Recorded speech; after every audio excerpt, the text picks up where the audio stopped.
Hello everyone, कैसे हैं आप लोग। आपका स्वागत है हमारे चैनल इजी मैथ्स में। तो शायद आपको इस बात का पता हो कि खान एकेडमी आपके लिए बहुत ही एक इम्पॉर्टेंट ऐसी वेबसाइट है जिसकी हेल्प से आप अपनी मैथ्स को बहुत ही अच्छा कर सकते हो। तो आप किसी भी क्लास में हो, क्लास 1 से लेकर जो है क्लास 12 तक, आप जो है इसमें बहुत अच्छे से प्रैक्टिस कर सकते हो अपनी मैथ्स की। बहुत कुछ है इसके अंदर, लेकिन राइट नाउ मैं केवल जो है यहाँ पे जो है बात कर रहा हूँ मैथ्स के लिए। तो किसी की भी मैथ्स अगर वीक है तो वो बहुत आसानी के साथ यहाँ से मैथ्स सीख सकता है। तो अब मैंने सोचा है कि मैं हर क्लास के मैथमेटिक्स के lecture based on this website create करूँगा, जिससे कि जो भी बच्चों को पढ़ने में समस्या आ रही है, जिनके लिए मैथ्स वीक होती है, वो सारे बच्चे बहुत ही अच्छे से कॉन्सेप्ट को सीखें। तो अगर आपने देखा होगा कि कल मैंने क्लास 11th के अंदर एक चैप्टर बनाया था, दैट वाज सेट के बारे में मैंने बताया था। तो अगर आपको सेट नहीं आता है तो आप उस लेक्चर को फॉलो करें। तो यहाँ पे देखिए मैं जाऊँगा क्लास 1 में, तो यहाँ पर देखिए आपको ऐसे क्लास 11 दिखेगा और फिर कई सारी यूनिट्स दिखेंगे। तो जो पहली यूनिट है दैट इज सेट्स, तो हम उसी की प्रैक्टिस करेंगे। तो देखिए क्या होता है कि आप सेट में जाओगे तो पहली जो एक्सरसाइज है, आप देखें, आई होप आपको दिख रहा हो, roster form and set builder form. फिर दूसरी एक्सरसाइज है empty finite and equal set. फिर यहाँ पे एक टेस्ट आपको देना होगा, वो 5 क्वेश्चन का होगा। और फिर इस तरीके से हम आगे बढ़ेंगे, सबसेट सीखेंगे, फिर interval as a subset of R, फिर एलिमेंट्स एंड सबसेट, फिर एक टेस्ट आएगा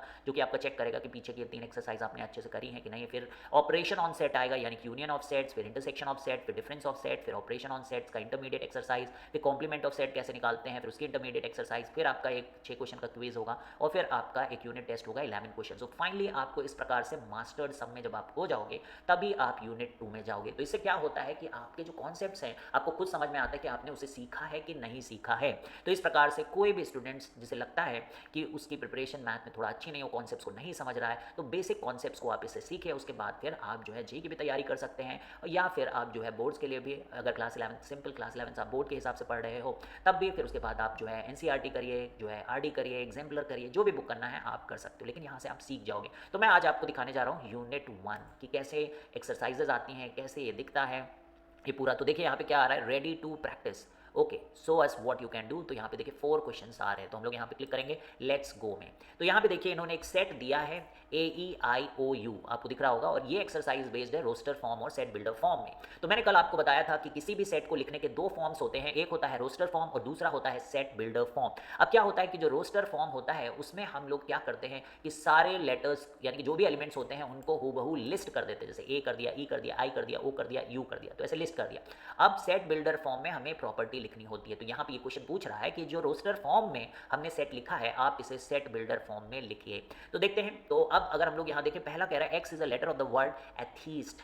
तो क्या ये सही है, क्योंकि देखिए ए तो आ रहा है लेकिन आप देखिए t is not there in, तो ये गलत है ये ऑप्शन। फिर देखिए बी ऑप्शन में क्या होता है, x is such that x is a vowel in the English alphabet. तो दैट इज राइट, AEIOU जो है वो तो इंग्लिश अल्फाबेट के वॉवल्स हैं। तो इस प्रकार से हमने इसे जो है सेट बिल्डर फॉर्म में लिख दिया है। तो ये देखिए हमने चेक कर लिया and now we are moving towards the next question. अब देखिए जो नेक्स्ट क्वेश्चन आ रहा है वो कह रहा है x is such that x is the letter of the word ellipse. अब हमें इसे रोस्टर फॉर्म में लिखना है। पिछली बार हमें रोस्टर फॉर्म में दे दिया गया था और फिर हमें उसे लिखना था किस फॉर्म में गाइस, सेट बिल्डर फॉर्म में। इस बार हमें जो है सेट बिल्डर फॉर्म में लिख दिया गया है और इसे लिखना है रोस्टर फॉर्म में। तो देखिए एक तो ई होना चाहिए, ऑब्वियसली ई होना चाहिए, ई है। एल होना चाहिए, दैट इज गुड, एल भी है, लेकिन आई नहीं है गाइस, तो ए करेक्ट नहीं है। फिर देखिए ई है, लेकिन 2 बार आप एल नहीं लिख सकते हो, तो ये भी गलत हो गया। यहाँ पे देखिए ई भी है, एल भी है, आई भी है, पी भी है, एस भी है, तो सारे डिस्टिंक्ट लेटर्स यहाँ पे लिख दिए गए हैं, तो ये सही हो जाएगा। तो आई होप कि आपको समझ में आ रहा हो। अब देखिए consider the set ROBT, the above set in set builder form can be written as. तो देखिए अगर आप इसको सेट बिल्डर फॉर्म में लिखते हो तो आपको जो है यहाँ पे कॉन्सोनेंट तो सारे नहीं है ये, तो ये जो सी में बोल रहे हैं x is a consonant in the English alphabet. अब देखिए x is a letter of the word robot, तो ROB, ओके सही लग रहा है। देखिए क्योंकि बोर्ड में क्या हो रहा है कि डी भी आ रहा है, तो ये बी ऑप्शन करेक्ट है। तो यहाँ देखिए आप चेक कर लोगे, तो देखना है अगर आपको कि इन लोगों ने कैसे सॉल्व किया है, तो आप यहाँ देखिए इसका पूरा आपको दिखाया भी है। इन सेट फॉर्म आप समझ सकते हो, मैं स्टेप बाय स्टेप आपको सोल्यूशन भी, मान लीजिए आपको नहीं आ रहा है तो आप इस तरीके से सोल्यूशन भी देख सकते हो। अब हम लोग लास्ट क्वेश्चन 4 पे पहुंच रहे हैं। अब consider the set x is such that x is the letter of the word cherry. तो चेरी के लिए आपको सी लिखना पड़ेगा, एच लिखना पड़ेगा, ERY। तो देखिए यहाँ पे चेरी, तो ये चेक। तो आई होप कि आपको समझ में आया। फिर आएगा समरी, आप ऐसे समरी आपको दिखाएगा और फिर इस तरीके से जो है वो बताएगा कि आपने 4/4 करेक्ट किया और आपको 120 एनर्जी पॉइंट्स मिल गए। तो इस तरीके से अब मैं क्या बन गया हूँ यहाँ पे, प्रोफिशिएंट, क्योंकि मुझे आ गया है। अब इससे नेक्स्ट लेवल तभी क्लियर होगा जब मैं ये क्विज जाऊंगा, फिर मैं ये टेस्ट दूंगा और फिर एक देखिए लास्ट में कोर्स चैलेंज भी आता है। तो ये थी हमारी यूनिट 1 की पहली exercise, roster form and set builder form. देखिए अगर आप दोबारा से इसको देने जाएंगे जैसे मान लीजिए मैं फिर से दूँ, मान लीजिए, तो देखिए अलग क्वेश्चन आएंगे।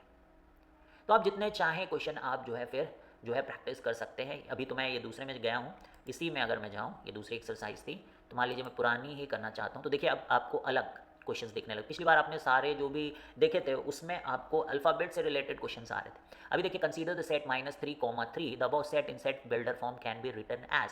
तो क्या बोल रहे हैं, x is a solution of the equation x square is equal to 9, जो कि सही लग रहा है यहाँ पर। तो मैंने आपको फटाफट दिखाया था, तो आप देखिए x is such that x is a negative integer, so the above set in roster form can be. तो देखिए ये तो नल सेट है ना, कुछ भी नहीं है इसके अंदर, इसमें केवल एक ही कह रहा है कि नेगेटिव इंटीजर, तो बहुत सारे नंबर्स हों। तो देखिए -1 -2 -3, तो देखिए अब अलग क्वेश्चन आ रहे हैं, देख रहे हो 1 3 5 7 ऑड लग रहा है ये, तो ऑड नंबर, और देखिए लेस दैन 10 ही नहीं है, डॉट डॉट का मतलब कि कंटिन्यूएशन है, तो यानी कि हम लिखेंगे x is such that x is an odd natural number.